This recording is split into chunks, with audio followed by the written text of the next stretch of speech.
സഭയുടെ ഈ നിർണായക ഘട്ടത്തിൽ വിശ്വാസികൾക്ക് ഒരു റോളും ഇല്ലേ? അതായത് നമ്മൾ കേവലം അവിടെ പോയി തിരിച്ചു പോരുക മാത്രമാണോ, അതെയോ സഭയെ സപ്പോർട്ട് ചെയ്യാനും നമ്മുടെ വിശ്വാസത്തെ മുറുകെ പിടിച്ചുകൊണ്ട് നമ്മുടെ ഈ നസ്രാണി പൈതൃകം സ്വത്വം, നമ്മൾ മതോമ നസ്രാണികൾ അതിനുവേണ്ടി നിലകൊള്ളുന്നവരാണല്ലോ. അപ്പോൾ അങ്ങനെ സഭയോട് ചേർന്ന് ആത്മാർത്ഥതയോടെ പ്രവർത്തിക്കുന്നവർ നമ്മൾ കേവലം കാഴ്ചക്കാരായി പോരുക മാത്രമാണോ ചെയ്യേണ്ടത്? നമുക്ക് അവിടെ മറ്റെന്തെങ്കിലും റോൾ ഉള്ളതായിട്ട് തോന്നുന്നുണ്ടോ? ജൂലൈ 3-ാം തീയതി വരെ വിശ്വാസികളെ സംബന്ധിച്ചിടത്തോളം സഭയുടെ പരമാധ്യക്ഷനും സഭയുടെ പരമോന്നത പദവിയിലുള്ളവരും കൂടി നമുക്ക് നൽകുന്ന നിർദ്ദേശം ശരിയായിരിക്കും, നടപ്പിലാകുമെന്ന ഉത്തമ വിശ്വാസ ബോധ്യത്തോടെ അവിടെ എത്തുക എന്നുള്ളത് മാത്രമാണ് നമ്മുടെ കടമ.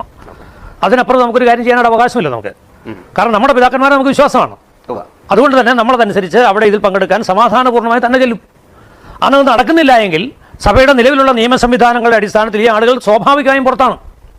അങ്ങനെ പുറത്താകുന്നതിനെ സംബന്ധിച്ചിടത്തോളം, അതായത് ഏകീകൃത കുർബാന ബലി അർപ്പിക്കാത്ത എല്ലാ പുരോഹിതന്മാരും അന്നേ ദിവസം കൊണ്ട് കത്തോലിക്ക സഭയുടെ കൂട്ടായ്മയിൽ നിന്ന് പുറത്തുപോയി. അത് സ്വാഭാവികമാണ്.